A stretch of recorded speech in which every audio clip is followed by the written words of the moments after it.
आज हम बनाएंगे तिल में दूध डालकर एक नई तरह की रेसिपी।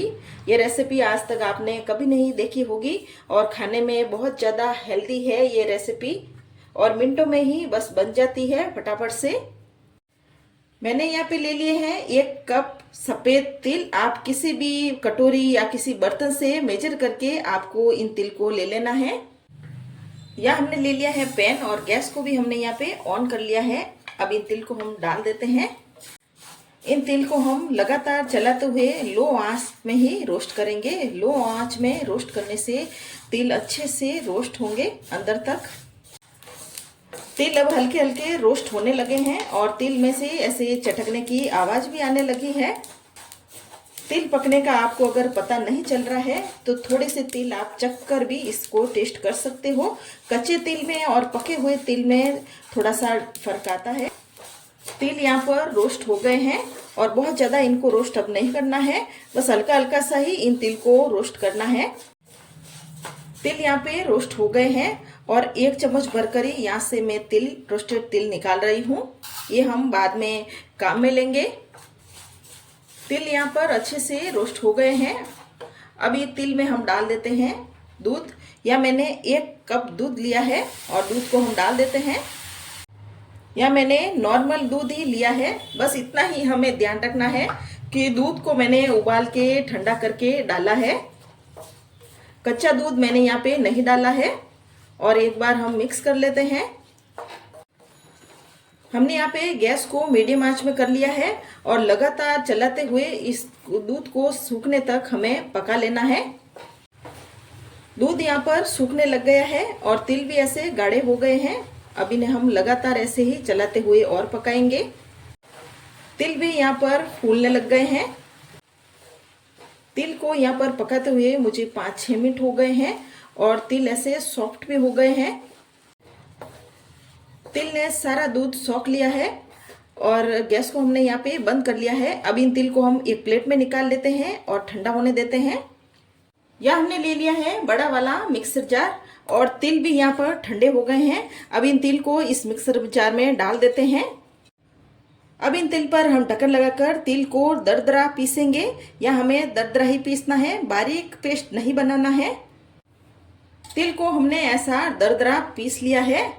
आधे तिल इसमें दिख रहे हैं और आधे तिल पिसे हुए हैं। अब हम पैन में डालेंगे 2 चम्मच भरकर घी। घी यहाँ पर पिघल गया है। जो हमने तिल को दरदरा किया था ना, वो तिल इसमें डाल देते हैं। वैसे तो हमने यहाँ पे तिल को भूनकर ही पीसा है, फिर भी एक बार घी में तिल को भूनेंगे तो यहाँ पर और भी ज़्यादा अच्छा टेस्ट आएगा।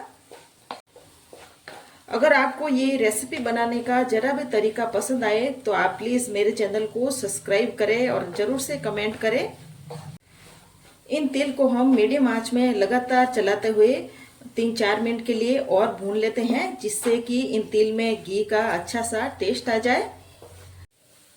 अब इसमें हम डालेंगे चीनी। या मैंने 1 कप पीसी हुई चीनी ली है और चीनी को हम डाल देते हैं। या मैंने 1 कप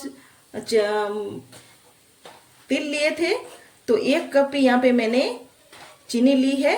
इसी तरह से आपको भी मेजर करके ही चीनी को डालना है। अब यहाँ पे चीनी को हम अच्छे से मिक्स कर लेते हैं। अगर आप यहाँ पे मीठा कम खाना पसंद करते हो तो इसमें आप चीनी कम भी डाल सकते हो, या फिर आप चीनी की जगह इसमें गुड़ भी डाल सकते हो।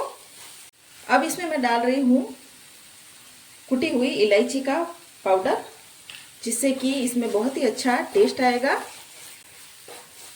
चीनी भी अच्छी तरह से इसमें मिक्स हो गई है और हमें यहाँ पे लगातार ऐसे चलाते ही रहना है।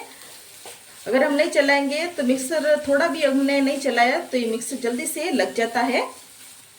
अब इसमें हमें डाल रही हूँ 3 चम्मच भर के नारियल का बुरादा और इसको भी हम मिक्स कर लेते हैं। इसकी जगह आपके पास जो गोला होता है उसको आप मिक्सर जार में पीसकर उसको भी इसमें डाल सकते हो। नारियल का बुरादा डालने से इस बर्फी में बहुत ही अच्छा टेस्ट आएगा। अब इसमें हम डाल देंगे कुटी हुई बादाम। या मैंने 5 बादाम को कूट के डाला है और इसको भी हम मिक्स कर लेते हैं। अब ये मिक्सर हमारा बनकर तैयार है और ज़्यादा इस मिक्सर को अब हम नहीं पकाएंगे।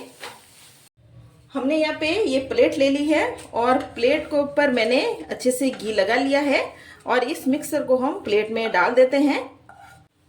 अभी ये मिक्सर गर्म है, गरम गरम में ही हम चम्मच की मदद से इस मिक्सर को फैलाएंगे। अगर इस मिक्सर के आप लड्डू बनाना चाहे तो वो भी आप गरम गरम में बना सकते हो। तिल को हमने यहाँ पे जमा लिया है। अब इसके ऊपर हम डाल देंगे रोस्टेड किए हुए तिल जो हमने बचा कर रखे थे। इसके ऊपर ही हम डाल देंगे कुटी हुई बादाम और इसको हम एक बार अंदर की तरफ प्रेस कर लेते हैं। इस बर्फी को हम आधे घंटे के लिए ठंडा होने के लिए रख लेते हैं। अब ये ठंडा हो गया है। अब इसको हम चाकू की मदद से कट कर लेते हैं। अगर आपको ये रेसिपी पसंद आ रही है तो आप मेरे चैनल को जरूर सब्सक्राइब करें और कमेंट करें।